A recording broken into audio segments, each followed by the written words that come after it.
புதுசா ஜாவா படிக்கிறீங்களா நீங்க? அப்பன்னா உங்களுக்கு இந்த 3 வேர்டும் ரொம்ப கன்ஃப்யூஸ் ஆகும். JDK, JVM and JRE. JDK Java development kit. So நீங்க டெவலப் பண்ண அண்ட் கம்பைல் பண்ண, டெஸ்ட் பண்ண எல்லா டூலும் இதுகிட்ட தான் இருக்கு. ஸோ டெவலப்பர்ஸ் நீங்க ஃபர்ஸ்ட் இத நீங்க இன்ஸ்டால் பண்ணணும். இன்ஸ்டால் பண்ணா தான் அடுத்து நீங்க ஜாவாக்குள்ள என்டர் ஆக முடியும். JVM Java virtual machine.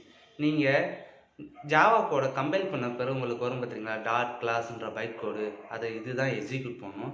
Platform இண்டிபெண்டனா run பண்ணணும் ஹீரோ இந்த ஜேவிஎம் தான். JRE Java run time environment. நீங்கள் ஜேஆர்இயை சிம்பிளாக ஜேவிஎம் ப்ளஸ் லைப்ரரின்னு நினச்சிக்கோங்க. நீங்கள் ஜஸ்ட் உங்கள் ஜாவா ப்ரோக்ராம் ரன் பண்ணணும்னா அதுக்கு தேவையான ரன் ஐட்டம் பூராமே இந்த ஜேஆர்இயில் தான் இருக்கும். நீங்கள் எண்ட் யூஸர் ரன் பண்ணணும்னா ஜஸ்ட்டு உங்களுக்கு ஜேஆர்இ மட்டும் போதும்.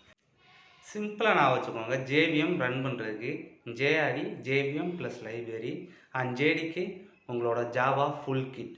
ஸோ இந்த மாதிரியான டெக் இன்ஃபர்மேஷன் தெரிஞ்சுக்கணுன்னா நம்ம சேனலை சப்ஸ்கிரைப் பண்ணிக்கோங்க. இன்னும் மோர் வீடியோஸ் வந்துகிட்ருக்கு. லைக் பண்ணுங்கள், ஷேர் பண்ணுங்கள், கமெண்ட் பண்ணுங்கள். பாய்.